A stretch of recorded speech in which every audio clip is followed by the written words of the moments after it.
মুস্তাফিজের বন্ধু মাতিসা পাথিরানাকে কোটি কোটি টাকায় দলে নিয়েছে কলকাতা নাইট রাইডার্স। প্রিয় দর্শক, এ কেমন চমক আইপিএল 2026 নিলামে। প্রিয় দর্শক, চলছে আইপিএল 2026-এর নিলাম, যেই নিলামে কোটি কোটি টাকা খরচ করেছে কলকাতা নাইট রাইডার্স। চমক দিয়ে সবাইকে অবাক করে দিয়েছে। প্রিয় দর্শক, নিলামে ক্যামেরুন গ্রিনকে 25 কোটি 20 লাখ রুপিতে অন্যান্য দলগুলোর সাথে ভিট করে কিনে নিয়েছে কলকাতা নাইট রাইডার্স। সত্যি অবিশ্বাস্য দাম। বিদেশি প্লেয়ারদের মধ্যে সর্বোচ্চ দামি প্লেয়ার হয়েছেন ক্যামেরুন গ্রিন। তার দাম 25 কোটি 20 লাখ রুপি, যা বাংলা টাকায় আরো অনেক বেশি। প্রিয় দর্শক, কলকাতা নাইট রাইডার্স শুধু ক্যামেরুন গ্রিনকে নিয়ে থেমে থাকেনি।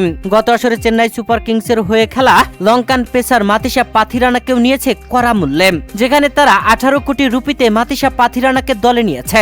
একই দলের হয়ে মোস্তাফিজুর রহমান ও মাতিসা পাথিরানা খেলেছিলেন আইপিএলে। চেন্নাই সুপার কিংসের হয়ে সেই আসরে দুজনা যেন পারফরমেন্সে মুগ্ধ করেছেন। যদিও মোস্তাফিজুর রহমান পুরো মরশুম খেলতে পারেননি, তবে যে কয় ম্যাচ খেলেছিলেন তা সত্যি অসাধারণ ছিল। এছাড়া ফিন অ্যালেনকেও 2 কোটি রুপিতে দলে নিয়েছে কলকাতা নাইট রাইডার্স। বিক্রিত হয়েছেন ডেভিড মিলার। 2 কোটি রুপিতে দিল্লি ক্যাপিটালস তাকে দলে নেয়। ইয়াকুব নাবিকে 8 কোটি 40 লাখ রুপিতে দলে নিয়েছে দিল্লি ক্যাপিটালস। লঙ্কান অলরাউন্ডার অনিন্দ হাসারাঙ্গাকে লখনৌ সুপার জায়ান্টস দলে নিয়েছে 2 কোটি রুপিতে।